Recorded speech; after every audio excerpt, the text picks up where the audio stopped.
Hi, I'm Russell. Welcome to the course. I know you're going to get a lot out of this. So my background, I specialise in personal branding, in image, in presentation skills, and the ability for people to be able to communicate in the most powerful and effective way. And over the years, I've worked with some of the most powerful and successful people in the world, from business leaders to entrepreneurs to celebrities. I've also spent a huge amount of time working on myself, thinking about my personal brand, how I put myself out to the world, and how I communicate in a really effective and powerful way with different audiences. So on this course, I'm going to share those tips and insights with you. And as I said, I know that you're going to get an awful lot out of this. So what will you get from this course? Well, first of all, you'll understand what a personal brand is and why it's so critical. I'm also going to take you through how to create one, what is really involved in that, including creating your own powerful brand story. I'm going to guide you through making the most of your life, how to make the most of your potential, really maximizing on what you're capable of achieving. And I'm also going to talk to you about how you present yourself to the world through the way that you dress and the impression that that has on other people. And at each stage, I'm going to take you through it step by step. So there are learning points, there are tips, and the ability for you to really reflect on who you are and what you're about. So how can you get the most out of this course? Well, the first thing I'd say to you is keep a really open mind about it and take the time to really immerse yourself in the content. There's quite a lot of exercises, and with those exercises, take the time to really think deeply about what I'm asking you to do. Create private space so that you can do them, and don't rush it. If it takes several days to do an exercise, I promise you that it's worth the investment.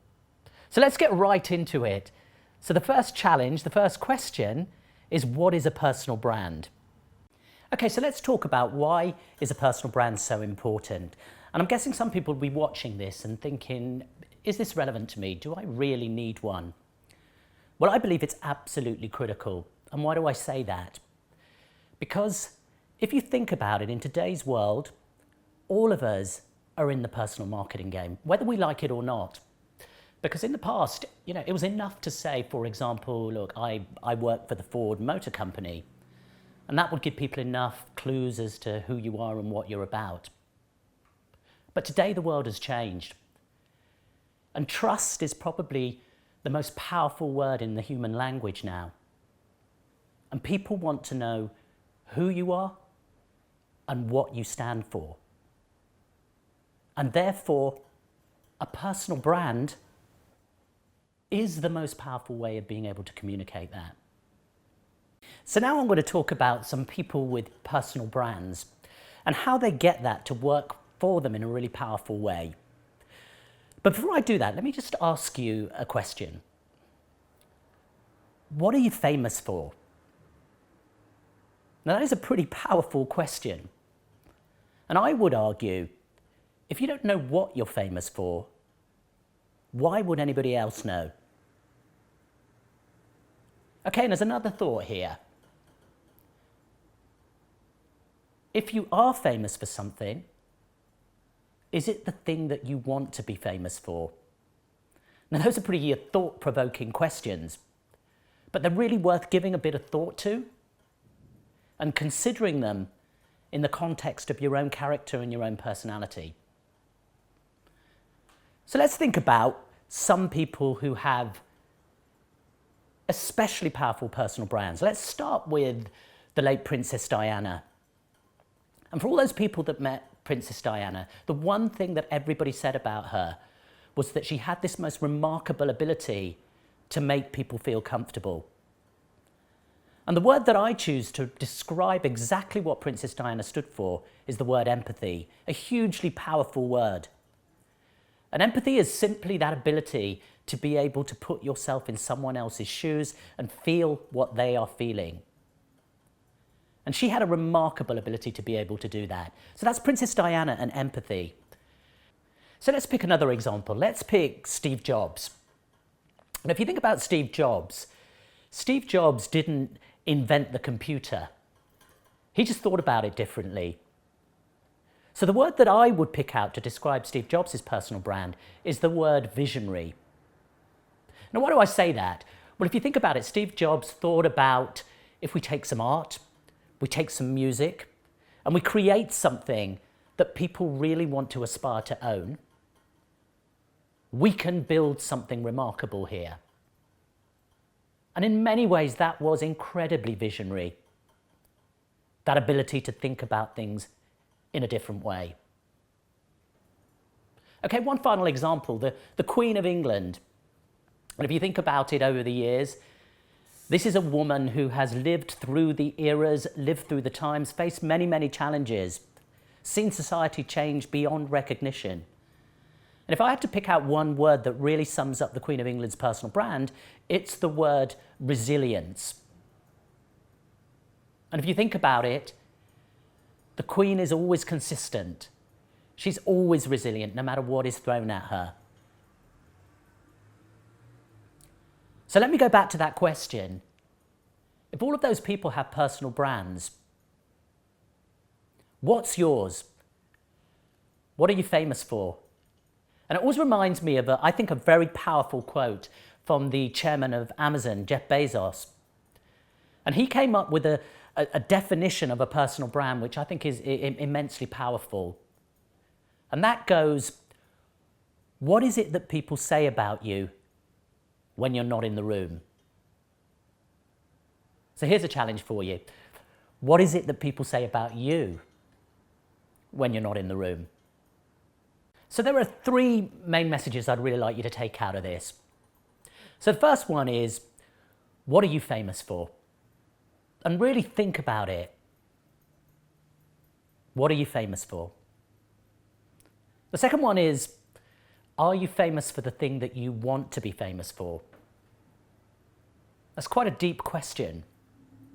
But all of that is about how you are perceived. And then really think about that Jeff Bezos challenge. What is it that people say about you when you're not in the room? So let's do a little exercise. Let's think about your personal brand. And let's think about that one word that sums up who you are and what you stand for. And it's not as easy as it looks to do this. So what I'd suggest is that you really spend a bit of time thinking about it. Go and talk to people that you interact with, your family, your friends, the people that you work with, and just ask them to describe you. And think about the words that really stand out, the characteristics that they describe, and then try and boil that down to one single insight. In the same way as I described Steve Jobs as visionary, or the Queen of England as resilient, or Princess Diana as empathetic. So I hope all of you have had the opportunity to do that exercise, to really think about the single word that sums up your personal brand. And it's not an easy thing to do. Actually, it makes us feel quite vulnerable to go out and ask people, what they think of us.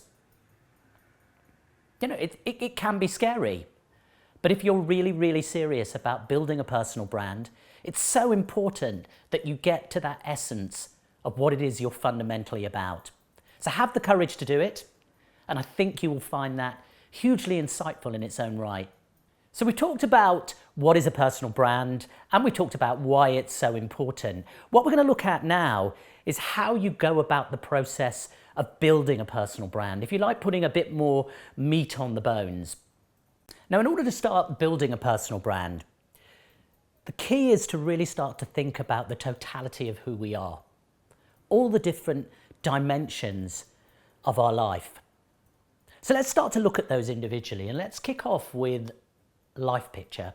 Now, it always amazes me when I talk to people and I challenge them to say, well, tell us a little bit about your life. Tell us a little bit about what you're playing for. Tell us a little bit about what your vision is. People find it an incredibly difficult thing to do.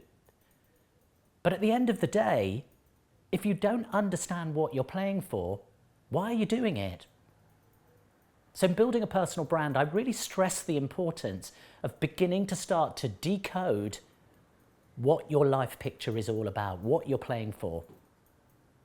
So aside from starting to think about your life picture, the next most important element to think about is your business performance. Now, all of us work, so therefore we spend a large part of our lives, actually doing something that ultimately makes us money and has a purpose to it.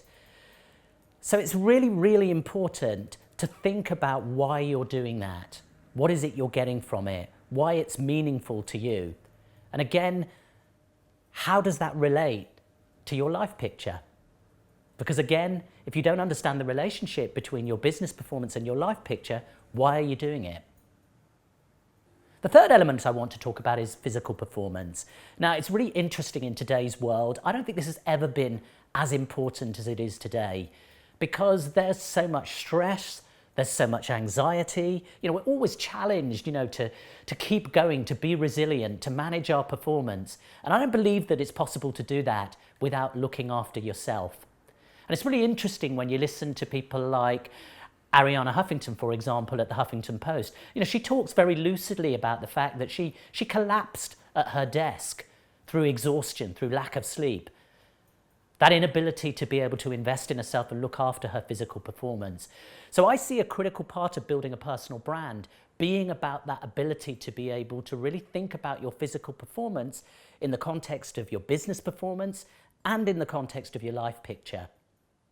Now, the fourth element that I talk about is work-life balance. And people often challenge me about this and they say, well, look, actually, I don't have a work-life balance. Actually, what does that really mean in reality? Well, of course, it's different for different people. I'm an entrepreneur and effectively my life and my work are one and the same thing.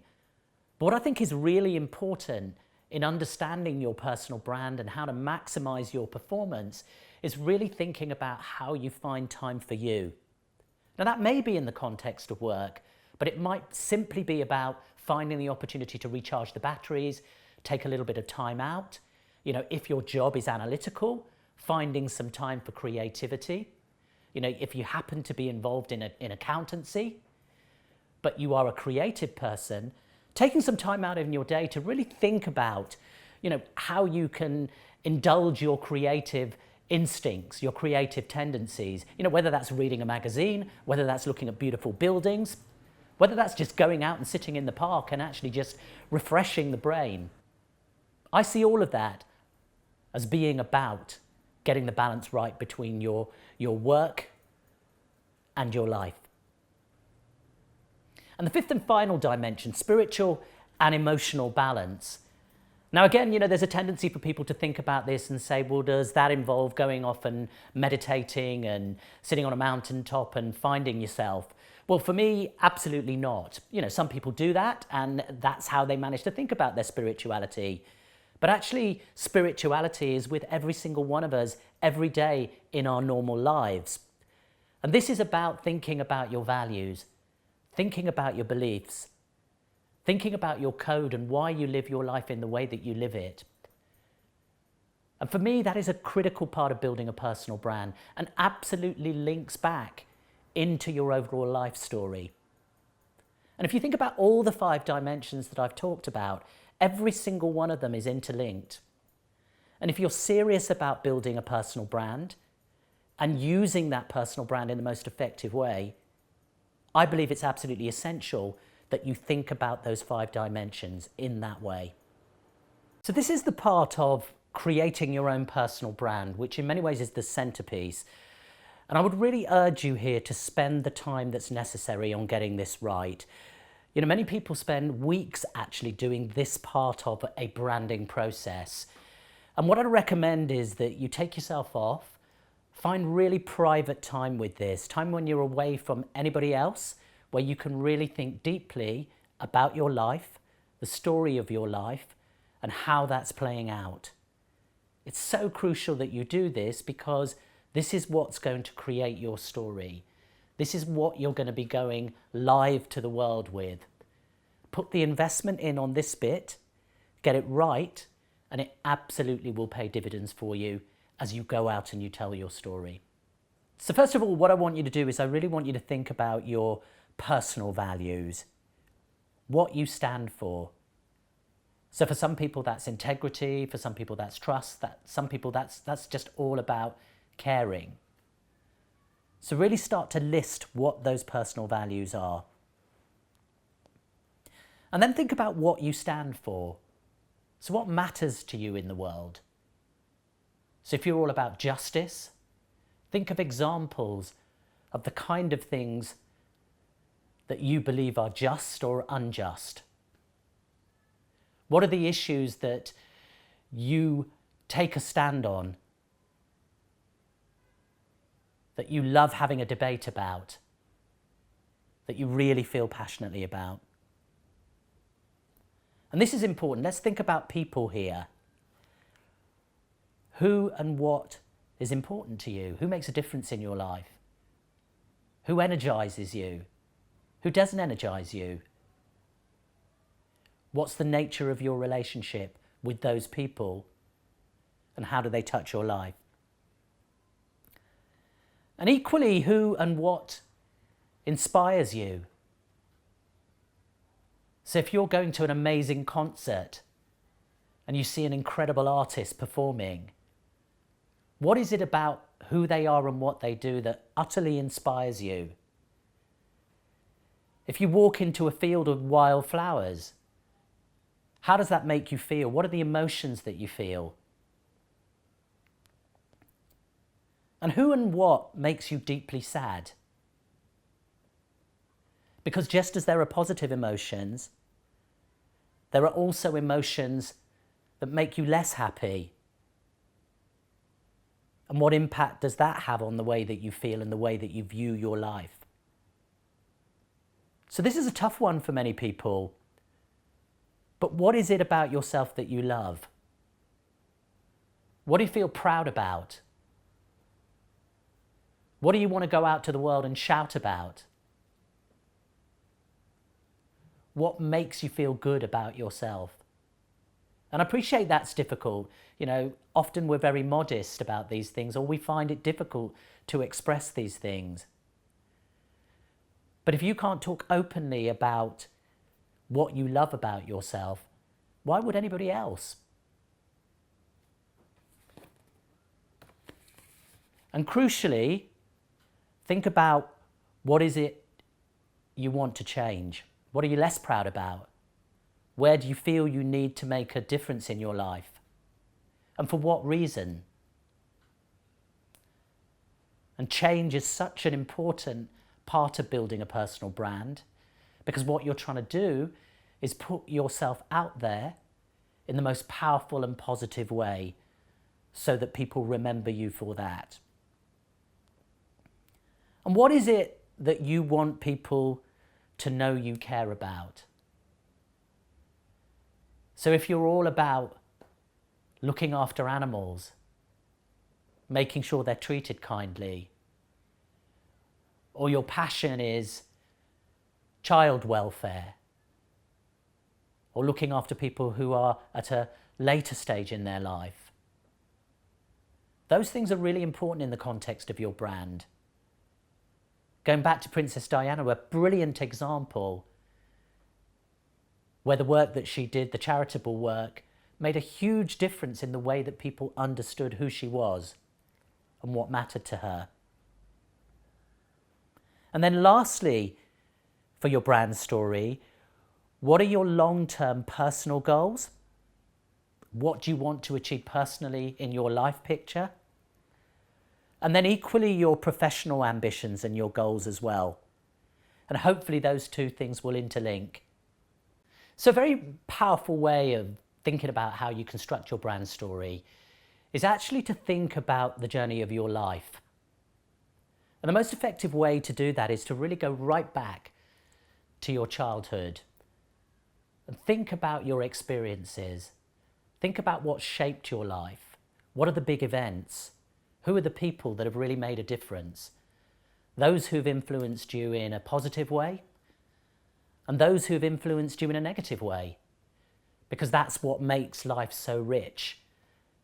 That's why your story is such an interesting story, because it has highs and it has lows. So what I want you to do is I want you to draw two axes, an X and a y-axis. And then I want you to think about the major inflection points in your life, from as early as you can remember to where you are today. And I want you to mark on the chart, in a curve, where you had positive experiences and who were the people that influenced that, and where your experiences were less positive, the highs and lows of your life, if you like.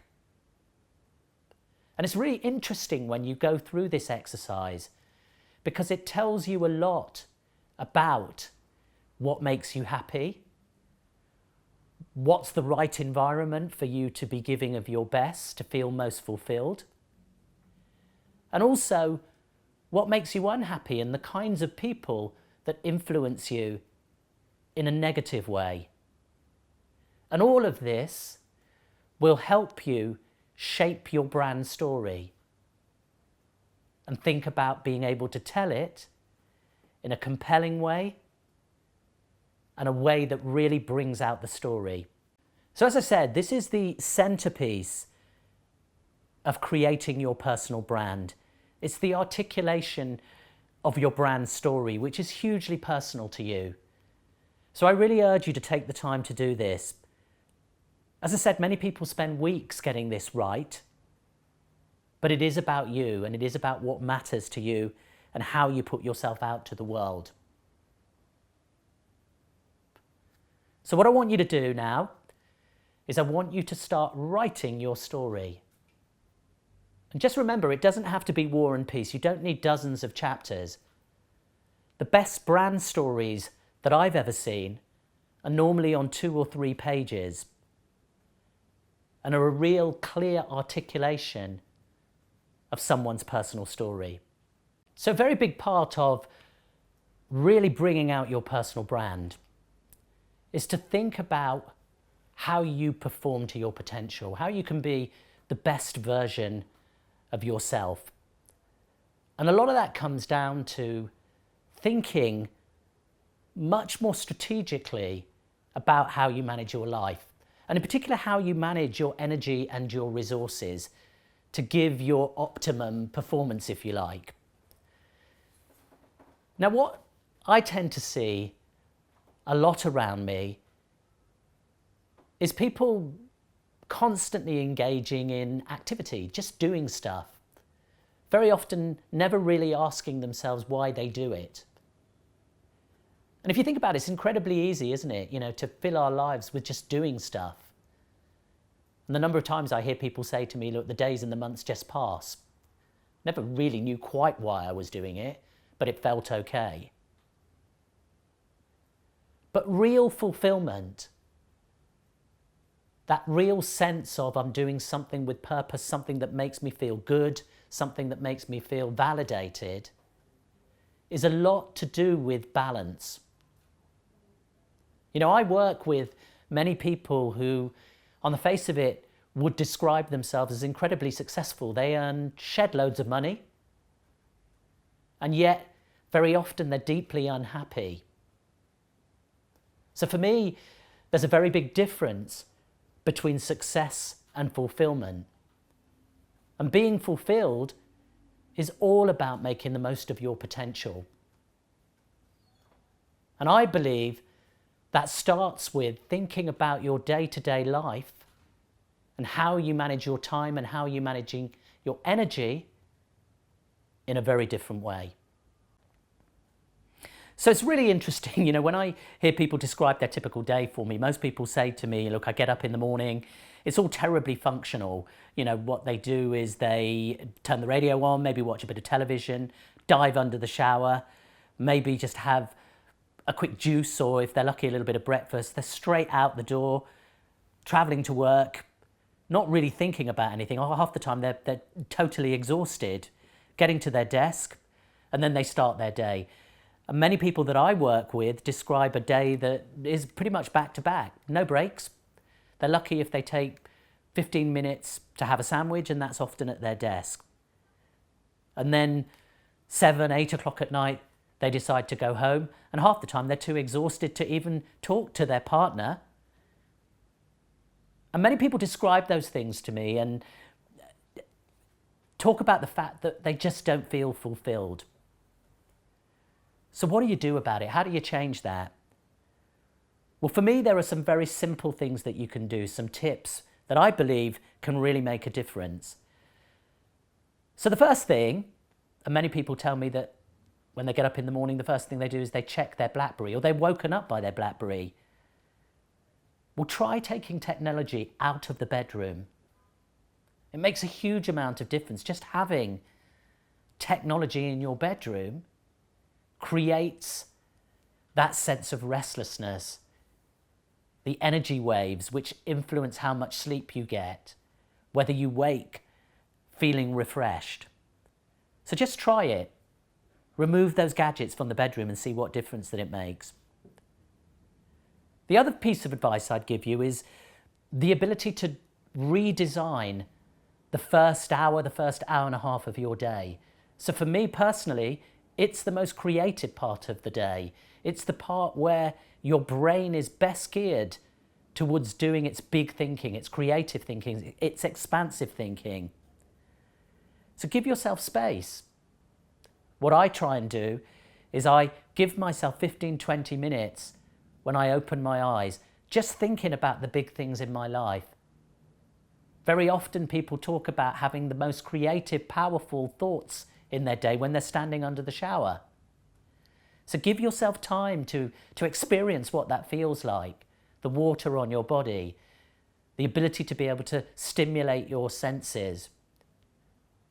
I don't even look at my BlackBerry until about an hour into my day.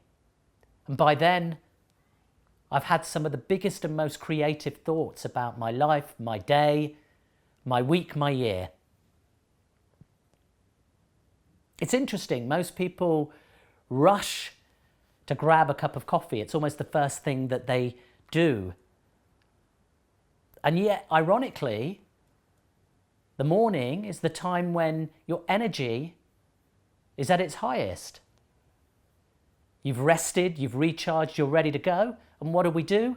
We reach for a coffee to give ourselves an extra kickstart. You really don't need it. Actually, the time to have a coffee is perhaps later on in the day when your energy levels are flagging and you may need a little boost in order to prepare yourself for something. So just try it. Try shifting when you drink coffee during the day. Something else I see which always troubles me is how people eat during the day, how they fuel themselves. And it's so crucial to making the most of your energy to really think about eating, the timing of your eating. And perhaps most important of all is eating in a mindful way. So what I advise people to do, and I practice this religiously myself, is I sit down and I make sure that the television's off. I don't sit there in a meeting. I don't even have a book or a magazine. I just quietly sit for 10 or 15 minutes,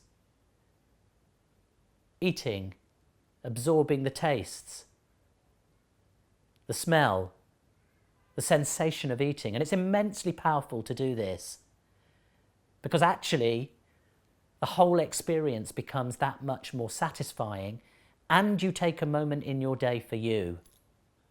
Posture is something that I could talk endlessly about posture. But I look around me in so many different walks of life and you see people, because they're not moving, because they're sitting down, because they're at desks, because they're at computers, crushing their energy. So think about your posture. Just sitting up straight, opening your shoulders up, getting your head up, really inspires your energy flow. And once you start to practice this and work at it, it's amazing the difference that it makes to your energy flows during the day. And crucially, make time to give your brain a rest. You know, it's interesting. The brain is only designed to go at full capacity, full thinking capacity, for a maximum of 90 minutes, and typically between 60 and 90 minutes. So when you've been sitting in that really intense meeting or having that big discussion, give yourself 10 or 15 minutes at the end to break the pattern. Go off and do something else. Go for a walk, read a magazine, go and talk to somebody else who inspires you in a different way. Use a different part of your brain. These things can make a tremendous difference to maximizing your energy, making you feel happier, more balanced and more fulfilled.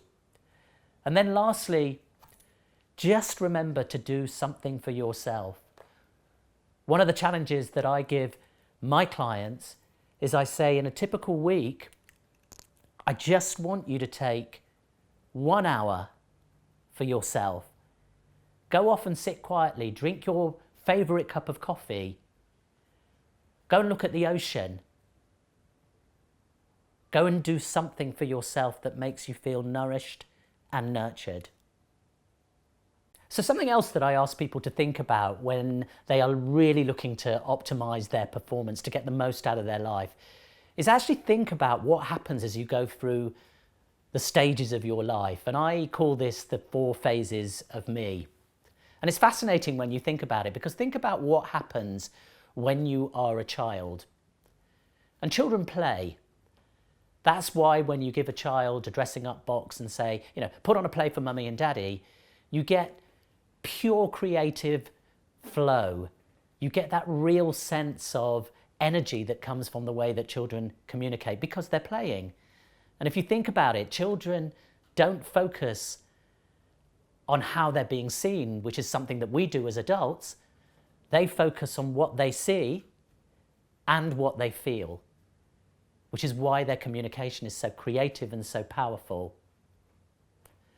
And then we become teenagers. And I call this phase Dare to Dream. Because despite the fact that you're going through endless angst and all those insecurities that we all have gone through as teenagers, you still believe that you can change the world. I wanted to be a politician. I wanted to be the Prime Minister of the UK. And absolutely believed that that was possible. And it's a wonderful phase in your life to go through because you do dare to dream. You believe that everything is possible.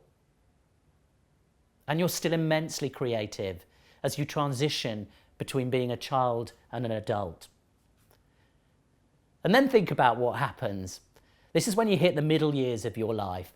And this is what I call facing reality. And this is when we worry about paying the mortgage and sorting the bills and our children in school. And funnily enough, this is the stage in people's lives where I see people often at their most blocked. Because all that freedom, all that energy, all that creativity of youth floats away to be replaced by fear, by anxiety, by stress. And I believe this is such a dangerous phase in our lives. Because think about what happens in the 4th phase of your life. Think about your grandparents, for those of you who have them. What do as they get older? They get naughty. They start to play again. They start to see the world the way children do. Because they don't care anymore about how they're seen. They focus on what they feel and what they see. So if you can remember to bring together that ability to, of course, be an adult and take responsibility, but never losing that ability to be able to play, to see the world in a way that a child sees the world. That, for me, is the key to fulfillment. And there's a lovely little phrase that I'm reminded of, which for me sums up everything, which is that growing up is giving up.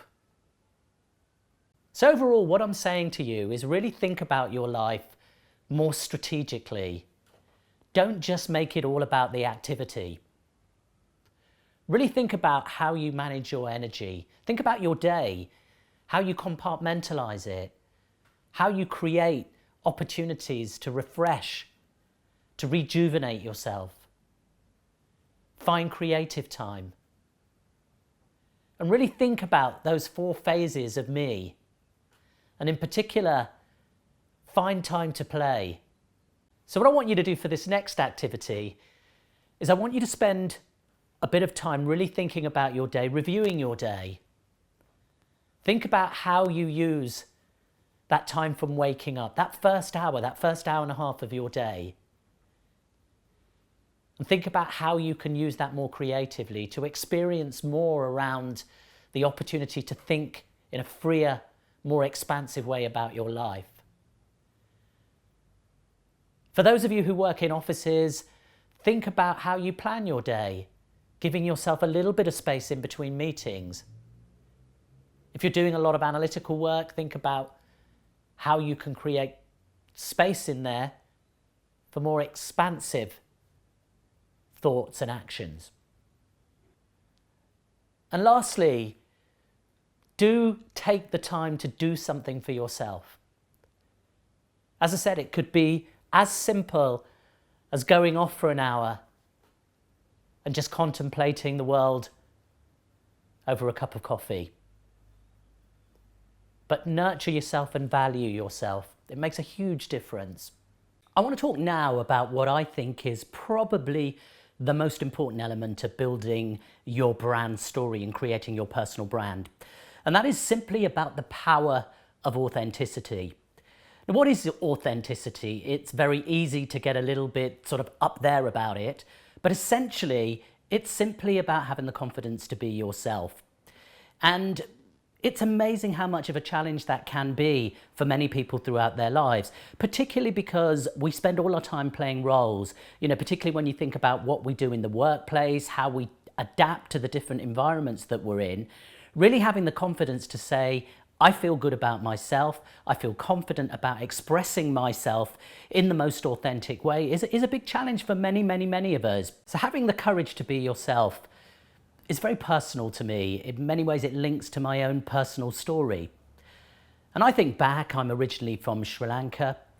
I had quite an unusual upbringing because the female side of my family was very dominant. I'm one of 3. I'm the middle of 2 girls. So a lot about my character and the way that I express myself and the way that I talk to the world is a lot about expressing my feminine side and having the courage to do that. Now that has presented some quite big challenges through my life, particularly with the way that I dress. And people ask me, this very expressive, creative side of you that comes through the way that you wear your clothes, where does it really come from?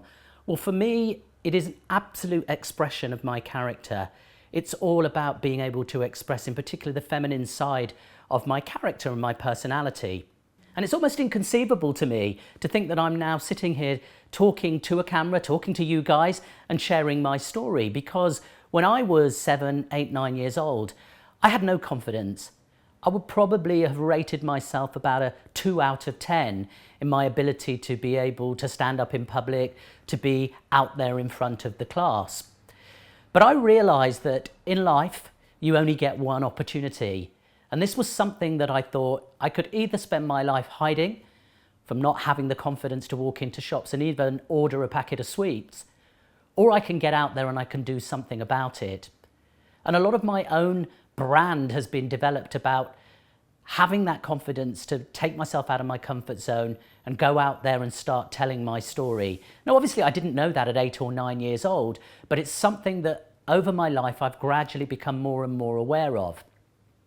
So, I originally went into corporate life. I did 17 years in corporate business. So there was a time when I used to put on the suit and I used to go to the City of London and do all of that good stuff. And at the time, I loved it. I enjoyed it, and I adapted to my environment. And there's a very important point about authenticity here, which is the need to adapt to the environment that you're in. And at the time, that was very important to me. I also recognised that that wasn't quite the right environment for me to be in, and I needed to be able to spread my wings, to be around more creative people and not be so constrained, if you like, by the structure of corporate business. So I changed my life completely. I had an epiphany moment and I decided to go into television.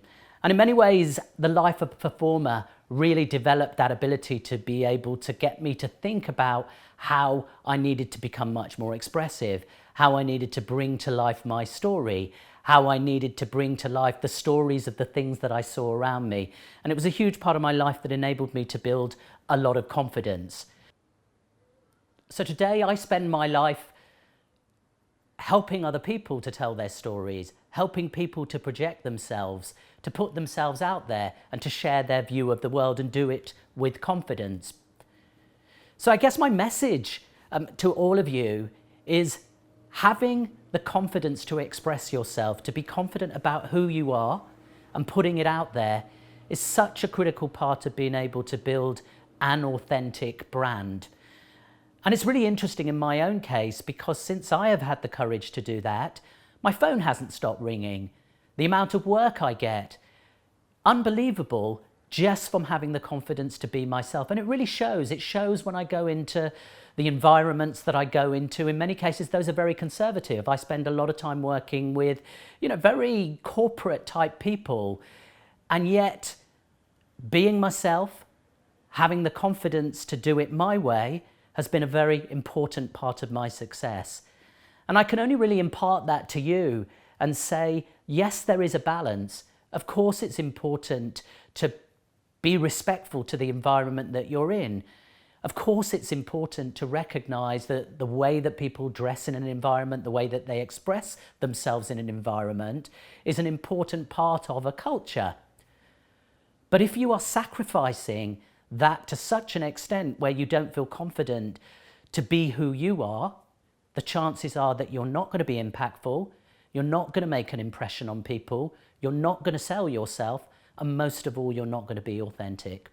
So people often ask me, how do you make sure that you're authentic? And that's actually quite a challenging question because obviously it is all about having the confidence to be yourself.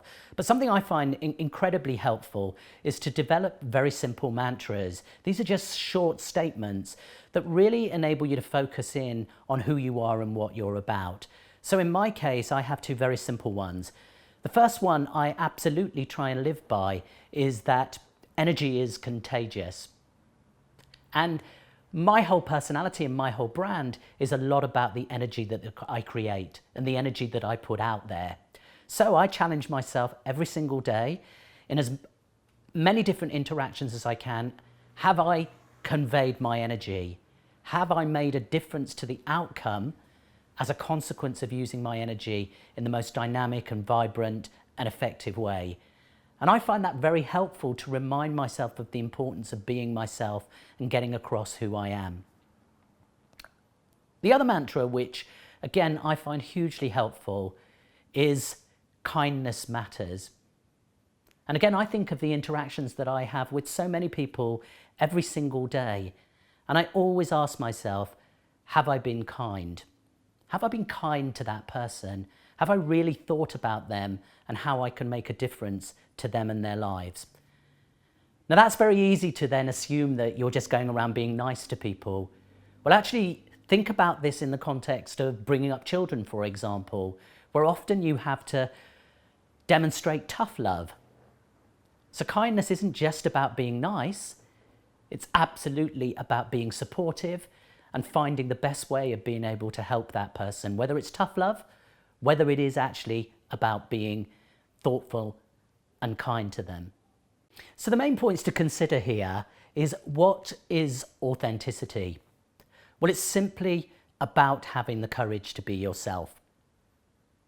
Then you need to think about the different situations you find yourself in and really think about having the courage to be authentic, to bring out who you are and what you're about, but also to recognize there are times when you do have to adapt that to the environment that you're in. And then lastly, think about your brand mantras. Those little expressions which really bring out who you are, what you stand for, and the difference that you make. So the next challenge I give you is to develop your own brand mantras. Those little phrases which really sum up who you are, what you're about, and the difference that you make. And the challenge is not to do this in 5 minutes, but to really spend some time thinking about what you stand for, what other people remember about you, the impression that you want to make on people, and how you really bring out the different characteristics of your personality. So in my case, my brand mantras are energy is contagious and kindness matters. So what I'd like you to do is to think up short phrases which become your brand mantras, and then really go out and use them and practice and challenge yourself to make them live every single day. So I've talked about authenticity. Now I want to talk a little bit about empathy. And as I mentioned right at the beginning, this is one of the most powerful words in communication. And I believe it's very critical in the context of creating a personal brand. Why do I say that? Well, if you think about it, if you've got a powerful story, if you're putting yourself out there, ultimately the success of the way in which you do that will depend on how the other person is receiving your messages, hearing your story, and how they feel about you. And therefore, the ability to put yourself in someone else's shoes is really, really important. And empathy is a really interesting thing to consider, because fundamentally, it goes back to the essence of human relationships. And it comes down to the relationship between a mother and a child. So this is really instinctive. And it starts with eye contact. So that basic eye contact between a mother and her baby is what helps a child develop empathy. And it's very interesting in modern society, because if you think about it, when a young child is devoid of that basic eye contact, then it actually does impair their ability to be able to develop empathy and build empathetic relationships. There's also a very important connection between empathy and emotional intelligence. And this comes down to using different parts of your brain. And although this is very crude, essentially, we have a left brain, which is your systematic brain, your analytical brain, and your right brain, or the right side of your brain, which is all about emotional intelligence. It's about feeling, it's about sensing things. It's your creative side. And if you're really looking to put your brand out there in the most effective way, a lot of it comes down to recognizing how you use both sides of your brain, all your thinking capacities, in order to be able to create that best sense of who you are. So let's look at that. So essentially, when you look at the left side of your brain, the capacity to work with those attributes, we come down to things like logic, to lists, to linearity, to words, to numbers, to sequence, to analysis. And you often see those in business life. You go into meetings and people spend a huge amount of time on these sorts of things. And then, of course, there's the right brain. And the right brain has attributes like rhythm and colour and imagination and daydreaming and dimension and spatial awareness and music. And actually, it's the fusion of both of those sides together that really creates powerful, empathetic, intimate communication. And I want you to think about both sides of your brain when you're thinking about creating your brand story. And that is the ability to be able to bring out the analytical sides of your character and your personality, and also the creative, empathetic sides of your character. So I want you to do a little exercise for me now, and this is about bringing out the empathetic side of your character. And you can do it whether you're in a meeting at work or whether you're with a group of friends. And I want you to just sit quietly, have a pen and a paper, and just sketch out a few notes. And what I want you to do is I want you to think about each of the people who are in that group. And I want you to think about how do those people perceive you? In each individual case, what would they say about you if they were describing you? What would they say about you when you're not in the room? And then I want you to then think about your views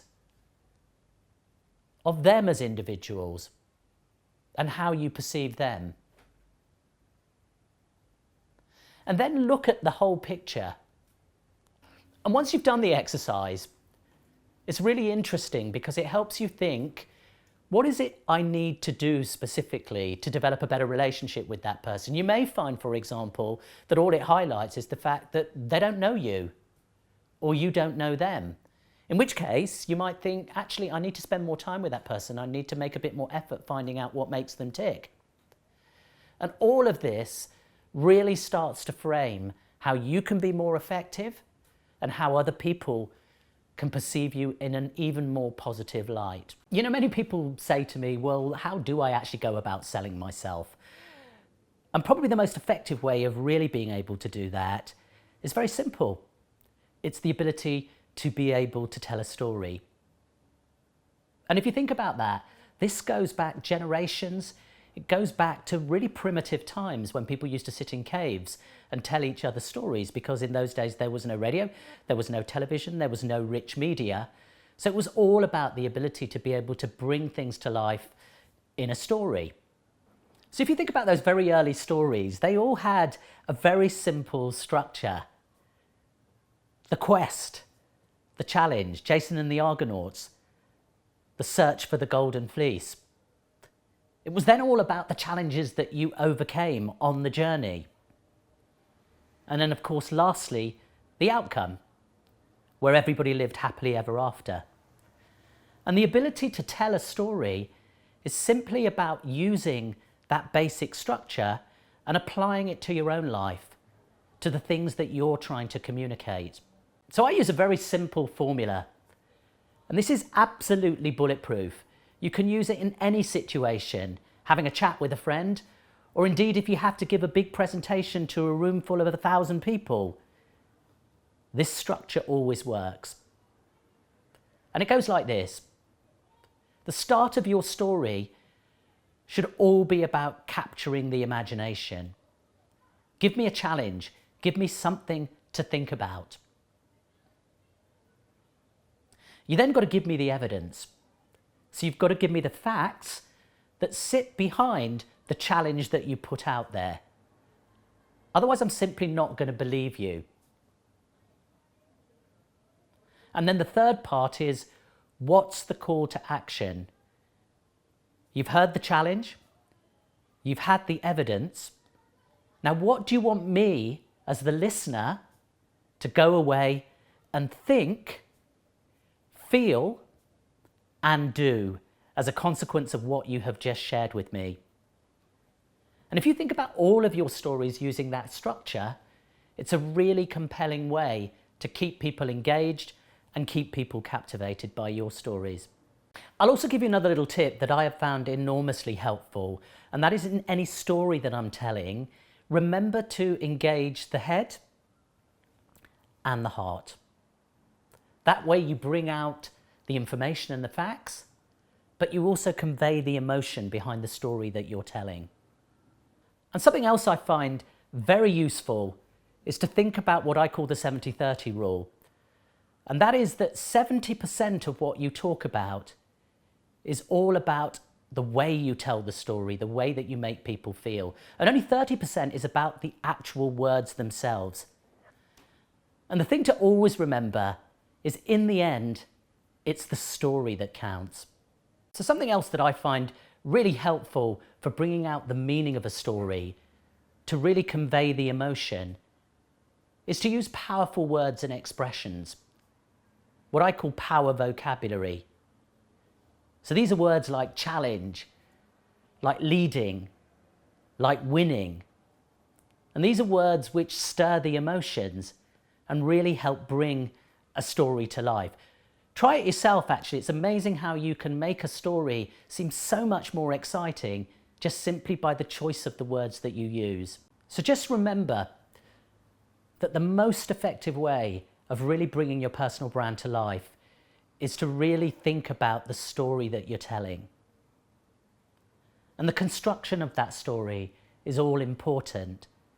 So really think about that three-part narrative that I described to you, and think about how you build your own story using that structure. And then really think about the words you're using. Think about that power vocabulary, the ability to be able to bring your story to life using expressions that really stir the soul. So the next exercise I want you to do is to really think about your own story. Now again, this is quite a challenge, because how do you fit a whole lifetime into 3 or 4 minutes? And that's what I want you to do. See whether you can tell your life story in 3 to 4 minutes. Think about the 3-part structure. Think about capturing my imagination. Give me the evidence to prove to me that it's real. And then give me a call to action. What do you want me to go away and think, feel, and do as a consequence of the story that you have just told me? So a subject that's very important in the context of personal branding is clothes and personal style. And let's face it, this is a subject which really occupies all of our minds. What should I wear? How should I come across? What difference will it make? How will people perceive me? And it's a topic which can also make people feel incredibly insecure. But if you think about it, clothes are logical. And the origins go right back to human development, when we used to live as tribes. And if you think about it, the way we used to mark ourselves, the clothes we used to wear in those days, used to identify being part of the tribe, part of the community, part of the culture. And it's also very interesting, and I find this fascinating on a personal level. The only person who was able to mark themselves differently in the tribe was the king or the queen of the tribe. And if you think about it, you could apply that to modern day society. If you choose to mark yourself differently, to stand out, to dress differently to everyone else, you are making a conscious decision to detach yourself from the tribe. And I'm acutely aware of that with the clothes that I wear, and it's a very conscious decision on my part, but it does come with consequences. It comes in the consequence of how people judge you, how they perceive you, what they say about you. So therefore, part of your personal brand is really thinking in a very thoughtful way about how you mark yourself. How much do you want to become part of something? How much do you need to fit in? And how do you find ways in which you can bring out your character and your personality and your personal brand? And that's why it's such a fascinating subject. And there's a quote that I like to share when I'm talking to groups of people, which for me really sums up the whole area of clothes and what they signify. Clothes are a language by which we are judged. They're a shorthand that allows us to communicate, and as an expression of our feelings and our self-worth. So the big question for many people is, how do I come up with my style? What works for me? Well, you know, if you read fashion magazines, if you watch television programs, if you listen to the fashion industry, there are so many different definitions of what having style is all about. But like most things, this all comes down to you. It comes down to who you are, what you're about. And really the people that have the best style are those people who are themselves, who express who they are and what they're about through the clothes that they wear. So my advice to you is have the confidence to find ways of expressing the different aspects of your character and who you are through your choice of clothes, the colour, the cut, the fabrics, and feel it. You know, I talked about my story, and I talked about my style is based on bringing out my feminine side and showing that to the world. So style is very definitely an attitude. So how do you develop your own style? Well, it's a pretty big subject and it can take some time to develop.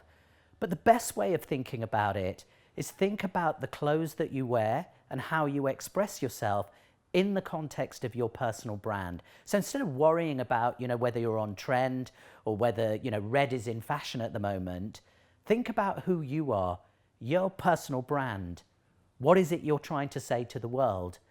And then think about adapting your clothes and your wardrobe to match those characteristics. So here are a few tips that I hope you'll find really helpful in thinking about how you build your wardrobe and your style to connect with your personal brand. So the first question you've got to ask yourself is what is your brand? What is your trademark? What do you stand for? And that gives you the clues to everything else you do in terms of building your style and building your wardrobe. Something that I found incredibly powerful is to dress for the day that you want to have. If you want your day to be positive, you want it to be vibrant, you want it to be exciting, you want things to happen, think about that when you get up in the morning and dress for the day and the experiences that you want to have. This is critical. Wear your clothes. Don't let your clothes wear you. There's nothing worse actually when you find yourself looking at somebody and all you see is their outfit, the checks or the colour, and you don't see them. And I know this sounds obvious, but flabby clothes absolutely do mean a flabby mindset. So it's also good to remember that no matter what your style, dressing well is actually 50% about grooming. So is your hair clean? Is it well cut? And your nails? Nails are hugely important. Hands are hugely important in terms of expression. And this equally applies to men. So are your nails clean and are they well manicured? It says an awful lot about you. And equally eyebrows, and again I'm talking about men here too. Just a few stray hairs can convey an impression that you just don't care, that you haven't spent any time thinking about yourself or indeed how you value yourself. So really think about your grooming and what it says about you and your personal brand. And think about how you balance your personality and the way that you dress with the brand that you are representing. So whether you work for a car company, a pharmaceuticals company, a fashion company, those brands have often spent thousands, hundreds of thousands, millions of pounds in investing in that brand. They are saying something to the world. So as a representative of that company, it's really important that you fit with the same brand attributes.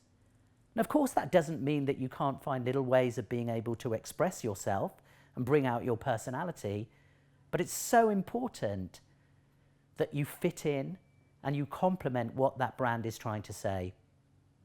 And something else that I've found has been very helpful in terms of advice is think about where you want to be in 3 years' time and then dress for that aspiration. And it really, really works, this stuff. But the main thing overall that I'd really say about style is express yourself, have fun with it, enjoy it. If you can't feel good about the clothes that you're wearing, in my mind, you just can't feel good. So here's the challenge for you. What I want you to do now is to really think about your style.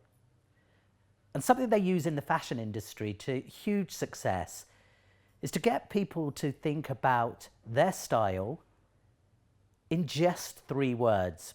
So for example, Laura Bailey, the model, she talks about her personal style as being tomboy wears heels.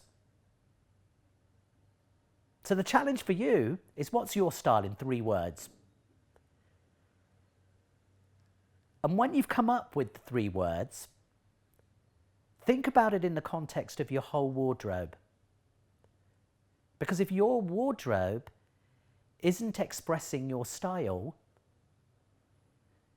then you're not living your personal brand. And it's a great way of thinking about what you keep, what you throw away, what you buy in the first instance. And I've found over the years that this has been enormously helpful in making good buying decisions. It takes a lot of the stress out of shopping, to be honest with you. So just remember, when it comes to style, there really are no hard and fast rules. But the most important thing is be authentic, express yourself, but also be mindful of the culture that you're representing. And remember to invest in yourself.